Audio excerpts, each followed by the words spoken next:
Hello everyone, শুরু করলাম আরও একটা নতুন ব্লগ। তো কেমন আছো তোমরা সবাই? আশা করছি সবাই খুব ভালো আছো।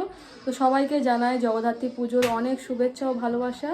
তো আমি এসেছি বারাসাতে আমার দিদির বাড়িতে জগদ্ধাত্রী ঠাকুর দেখতে, আর সবাই মিলে এসেছি। এখন এসে বসেছি, একটু রেস্ট নেব, নিয়ে বাইরের দিকে যাব সবাই মিলে ঠাকুর দেখতে, আর তোমাদেরকেও দেখাবো। চলো। কেমন আছো? তুমি নাচছিলে বলে তো আমি ক্যামেরাটা অন করলাম তোমাকে দেখাবো বলে। সোয়েটার পরবে? সোয়েটার পরবে? চল এবার ঠাকুর দেখতে যাব। তো এই হলো আমাদের প্যান্ডেলের সামনে যে লাইটিংটা, সেটাই তোমাদেরকে এখন দেখাচ্ছি। আমাদের বলতে আমার দিদিদের আর কি। যাই হোক, প্যান্ডেলটার সামনে যে লাইটিংটা খুব সুন্দর হয়েছিল। আর তারপরে চলো তোমাদের প্যান্ডেলটা দেখাই। ঢোকার মুখে গেটটা হয়েছিল এরকম, আর ভিতরটা চারিদিকটা পুরো ফুল দিয়ে সুন্দর করে সাজিয়েছিল। প্যান্ডেলটা দেখতে হয়তো ছোটোখাটো লাগছে, কিন্তু দুর্দান্ত সুন্দর হয়েছিল। আর এই দেখো ঠাকুর।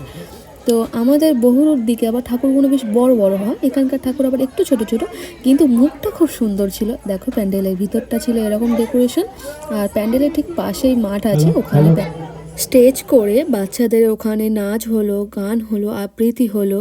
তো এখন দেখো ওখানে প্রাইজ দেওয়া হচ্ছে। তো আমরা দেখছিলাম, আমি আগেই এসে ওদের গান আর আবৃত্তি দেখছিলাম, কিন্তু ফোনটা নিয়ে আসা হয়নি, তাই আর ভিডিও করে দেখানো হয়নি। আর এরই পরে হবে ফাংশান। তো সারা রাত জেগে ফাংশান দেখেছি সবাই মিলে বসে। তো তোমরা কারা কারা এরকম রাত জেগে ফাংশান দেখো অবশ্যই আমাকে কমেন্টে জানাবে। কিন্তু আমি আমার শ্বশুরবাড়ি থাকলে এরকম আবার ফাংশান টাংশান দেখতে যাই না খুব একটা, কিন্তু বাপের বাড়ি বা দিদির বাড়ি গেলে তখন সারা রাত জেগে দেখি। তখন আর কি সবাই থাকে, বাড়ির সবাই আর কি, সব মেয়েরা থাকি, ভাইরা থাকি, তখন ভালো লাগে। কিন্তু বাড়িতে যখন একা একা থাকি তখন আর ওইসব ফাংশান টাংশান দেখতে ভালো লাগে না। তো এখন দেখো গান হচ্ছে।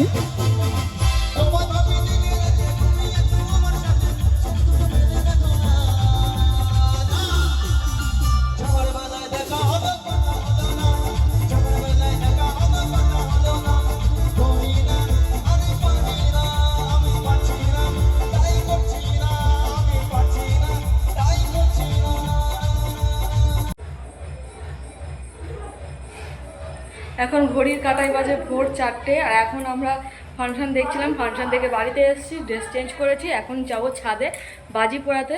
তো চলো তোমাদেরকে বাজি পোড়ানো দেখাই।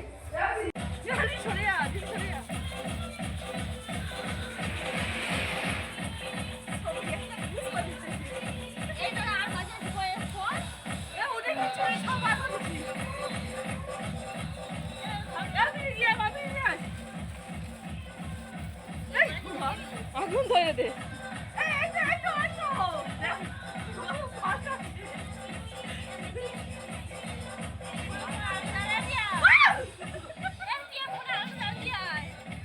থাম, দাঁড়া।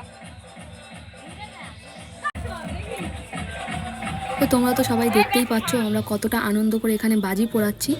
এখানে অনেক রকমের বাজি ছিল, চরকা ছিল, রংমশাল ছিল, ছোট ছোট যে রংমশালগুলো ওগুলো ছিল, ফুলঝুরি ছিল, তুরবি, আর এই চটপটি না কি বলে, যাই হোক এগুলো ছিল। সবাই খুব মজা করে বাজি পোড়াচ্ছিলাম। আর কালী পুজোয় বাজি পুড়িয়ে যতটা না মজা পেয়েছি, এখানে গিয়ে বাজি পুড়িয়ে তার তুলনায় অনেক বেশি আনন্দ হয়েছে। আর এই বাজি পোড়াতে পোড়াতে কখন যে 5:30 বেজে গেছে কারোর আর মাথাতেই নেই। তো তারপরে ছাদ থেকে নিচে নেমে এলাম, নেমে এসে একটু সবাই বসেছিলাম। তারপরে সবাই একটু দাঁত মেজে ফ্রেশ হয়ে সকালের দিকে, এখন আগের দিন রাতে বিরিয়ানি হয়েছিল, তো সেই বিরিয়ানিটা ছিল। তো সবাই মিলে এখন খেতে বসেছি, কিন্তু চিকেনটা নেই, আলু বিরিয়ানি আনলিমিটেড, যত খেতে পারো, অনেকটা রয়ে গেছিলো। তো আমরা এখন সেটাই খাচ্ছি। তো আজকে সারাদিনের ভিডিও তোমাদের কেমন লাগলো তোমরা অবশ্যই জানিও। নেক্সট পার্ট খুব তাড়াতাড়ি আসছে, সেটার জন্য তোমাদেরকে একটুখানি অপেক্ষা করতে হবে।